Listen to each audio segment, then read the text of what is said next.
The South Downs stand as a strong and beautiful bastion along the centre of the English Channel coast.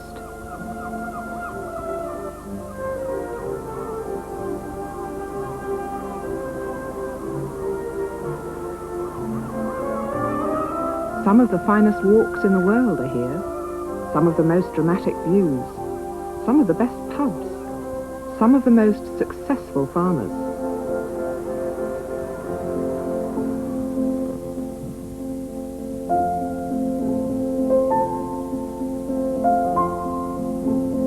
Beloved by artists and poets, they were described by Kipling as these blunt, bow-headed, whale-backed downs. And Mrs. Marriott Watson wrote, "Broad and bare to the skies the great Downs country lies, green in the glance of the sun, fresh with the keen salt air. Screaming the gulls rise from the fresh-turned mould, where the round bosom of the wind-swept fold slopes to the valley fair."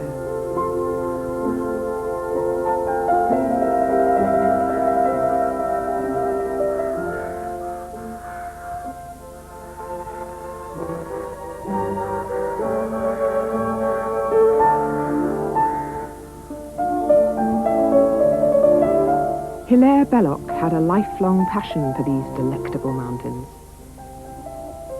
When I am living in the Midlands that are sodden and unkind, I light my lamp in the evening, my work is left behind, and the great hills of the South Country come back into my mind. The great hills of the South Country, they stand along the sea, and it's there, walking in the high woods, that I could wish to be, and the men that were boys when I was a boy, walking along with me.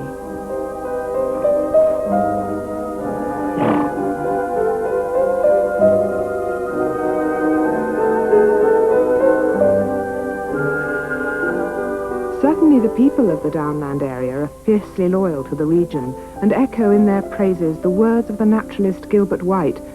Though I have now travelled the Sussex Downs upward of 30 years, yet I still investigate that chain of majestic mountains with fresh admiration year by year, and I think I see new beauties in it every time I traverse it.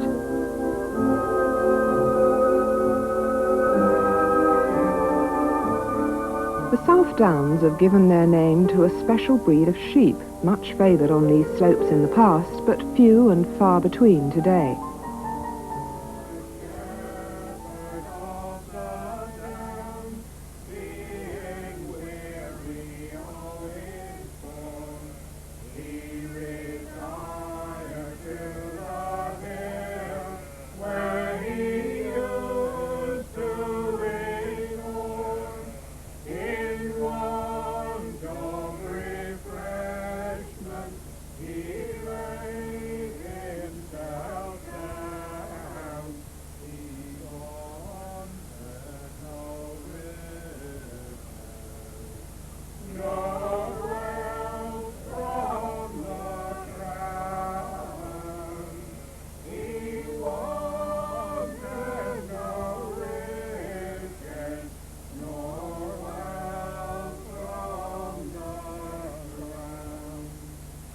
Jack Coleman is one of the last shepherds with a pedigree flock of South Downs, and he and his faithful old dog Quick watch over them night and day. Oh, I was born in the cottages there, and I live in the, born the top one and live in the bottom one. That's as far as I got. Well, I don't know any other life. That's all the life I know. My father was a shepherd, and when I was about 2 years old, I used to go with him, whether I was helper or hindrance, I don't know which it was. We used to drive the sheep from here to the sheep cells at Lewis. We'd go right up over the hills, drive them right through Lewis. I used to go with him when I was about 5 years old, and walk there and walk back. I was tired out by the time I got around that day. Get up quick. When I left school at 14, left school at Friday night, started shepherding Saturday morning. For 10 shillings a week. One time a day we used to fold the sheep every night. We'd pitch a fold for them, and in the morning mind them on the downs, and then bring them in the late afternoon and shut them up. Come on. I don't know about it being hard. It's 7 days a week, and all winds and weathers, and lambing time, you're pugging about all night. And you don't get much sleep then.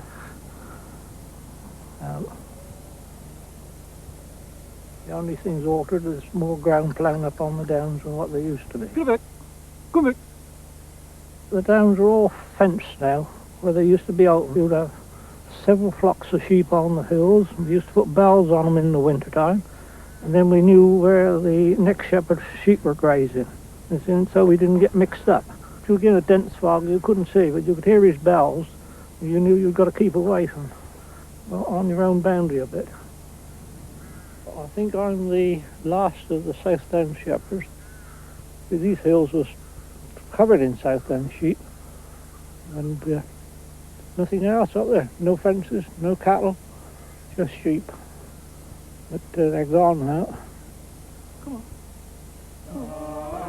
Shepherd, he replied, and modestly said, I never was surprised before a day, when first you beheld me, from sorrow I was free, but now you have stolen my poor heart from me.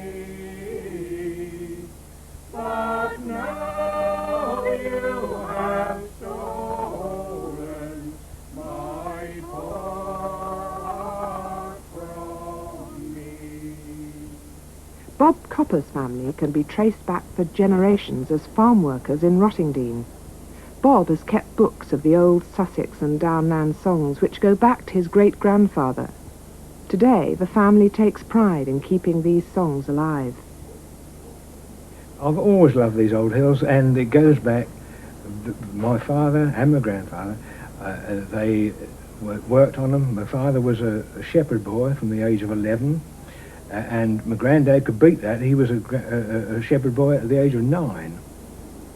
There were 250,000 sheep between Beachy Head and Stenning, just that section of downs, and they were grazed on the hills. They called it sheep run or turf, and that's why we had so many shepherds in the village, and that's why these old songs, so many are shepherd songs, you see. Oh, a brisk young ploughboy, come listen to this refrain, and join with me in chorus, and sing the ploughboy's praise. My song is of the ploughboy's praise, and unto you I'll relate the same. He whistles, sings, and drives his plough, the brave ploughboy. My earliest memories are when I went home from school at lunchtime. Very often, Mum would say, take this up, there's your dinner, take it up to your dad. Where is he, Mum? Oh, he's up Slonks, he's up Honeysocks. I had to know where all the different field names were, you know, and so to be and get back and have my own dinner in time to go back to school at 1:30. So early in the morning, the ploughboy he is seen, all hastening to his stable, his horses for to clean. Their manes and tails he will constrain, with chaff and cord he does them lay, and will endeavour to house straight.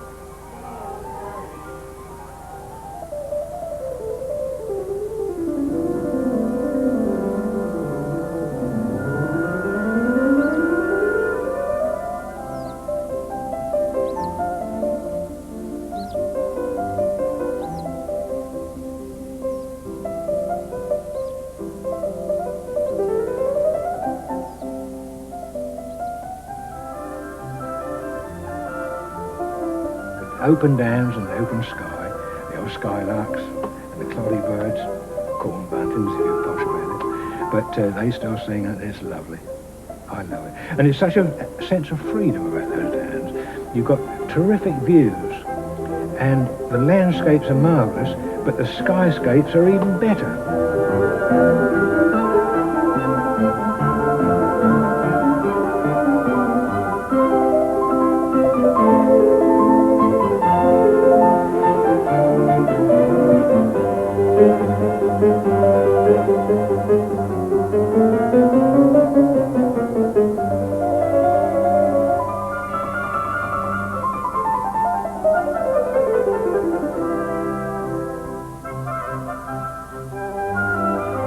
Graham Baker from Blind near Lewes is a keen coarse fisherman, but he's keener still on the South Downs and is devoted to the area.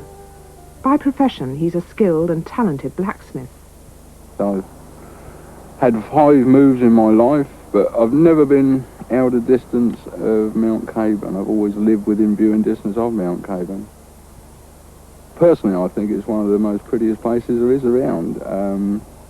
It's got its own character. You've got places in Wales and that, they're all different, but for me, this area has got to be about the best.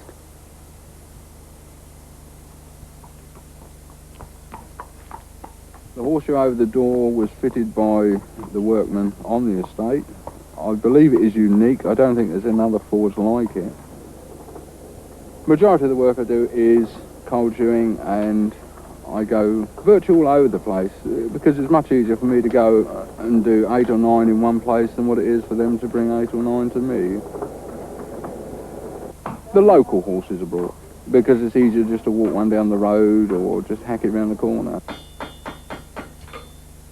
I have original bellows in there which I use, and I think they're the only ones in use at the moment in this actual area. All the other local places have all gone on to electricity, which personally I wouldn't have. I find the bellows are far more controllable now than what electric is. Yeah, I think I'll use them until they wear out.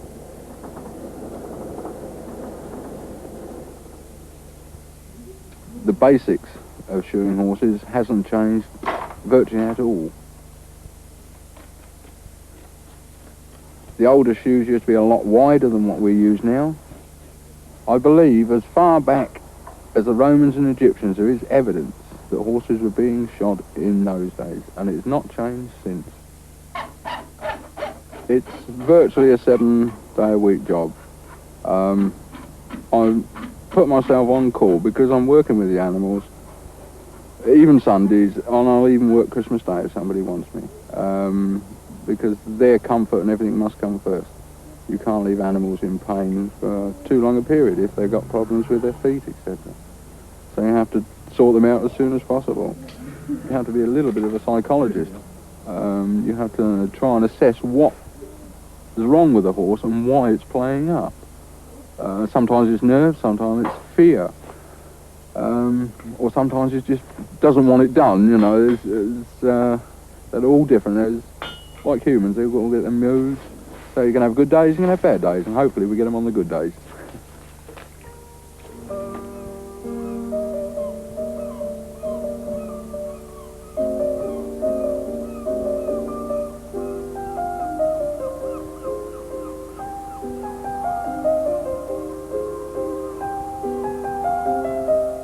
Much of the South Coast's beauty has been vandalised by third-rate architects and by caravan camps. But at the Seven Sisters Country Park, the tide of plastic progress has been turned back, thanks largely to the efforts of Yorkshireman John Gascoigne, who's been head ranger there for the last 13 years. Yeah, 1971 we came here. Everything was a challenging job to start with, and now I expect it's everything that's here associated with it.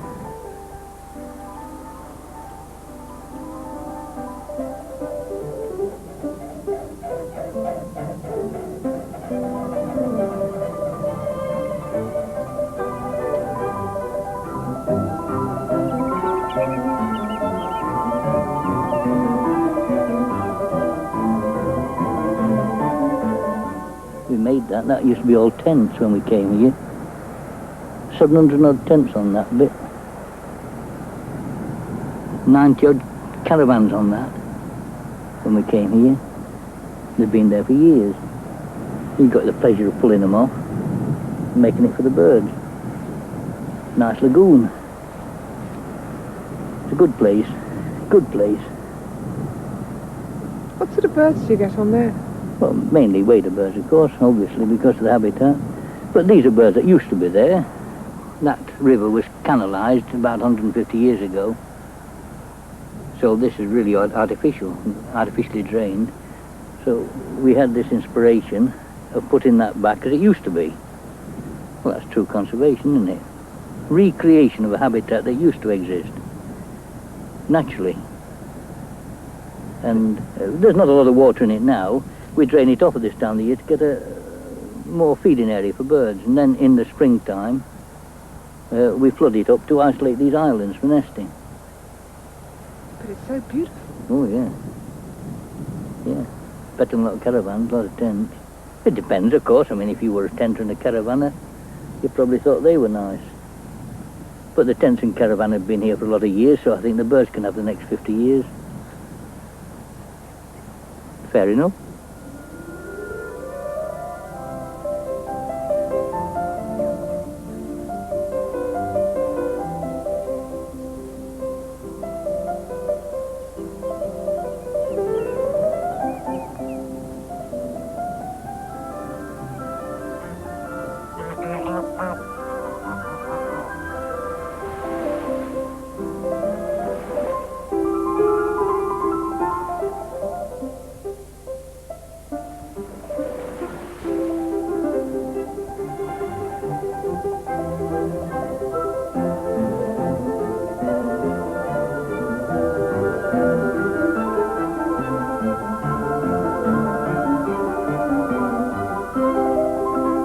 Di and Peter Hall live near Rodnell, in what is reputed to be the warmest spot on the South Downs, Breaky Bottom Vineyard.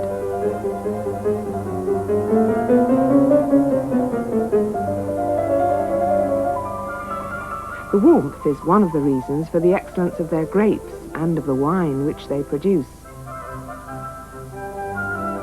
We've got 4 acres, and it's not all producing yet. Hopefully we were going to be harvesting today, but the weather has been good really on the whole, and we're just waiting for the balance of the sugar to go up and the acid to come down. And waiting for that correct day is very nerve-wracking. Di Hall also turns her talents to making beautiful tiles. And I'm at the moment making some medieval tiles for Lewis Priory to fit into a floor there. I was very lucky. A friend who's head of ceramics at the art college said that he was going to give the beautiful press they had to the engineerium, but thought that how much better it would be to have it working and for his students to be able to come and see tile actually being made. So he said as long as I could move it, I was able to have it. But little did I understand how heavy this press was going to be and how difficult moving such a small thing was. We have it now, and so now I am really involved in making medieval and Victorian encaustic tiles.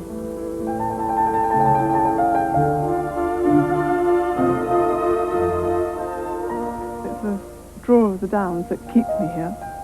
The fact that man has lived here for many, many years, and that we can go out walking on the hills, especially at this time of year when the fields are just ploughed.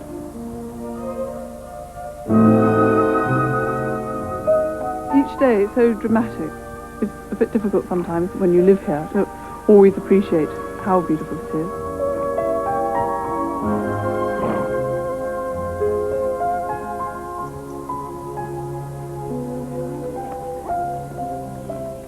The Harding family farm is not far from the South Downs and possesses many steep banks and wooded hillsides, typical of the area. So the family is considering taking on a cart horse to help with the heavy work around the farm. Well, we haven't actually yet got a heavy horse here, but I'm going to learn all about them, and hopefully then we will. Mainly just because I've always loved horses. I love working with animals, generally. And I think there are quite a few odd jobs that one could do with a horse here. With this in mind, Marion Harding regularly makes the journey to Haremere Hall at Etchingham, where she can learn to handle, harness and work heavy horses. Well, I've done a bit of harrowing and harnessing up and things, but I haven't yet learnt to train a horse, which obviously I'm going to need to learn a bit about that as well. She'll take it in on. Right, now, I'll just, as it's a bit awkward, I'll just pop her ears. You have to make sure that her mane is out of all the straps so that they're sitting comfortably and she's not unhappy. Either side. That's it, that's right. I've worked with sort of very high-spirited riding horses before, and really there's no comparison. They just, I can't get over it. I keep expecting them to sort of leap about the place and do stupid things, and they don't seem to. They're very gentle. That's it. You do it on a big horse. With difficulty. That's it.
The South Downs seem as solid and as strong as the cart horses of Haремere Hall.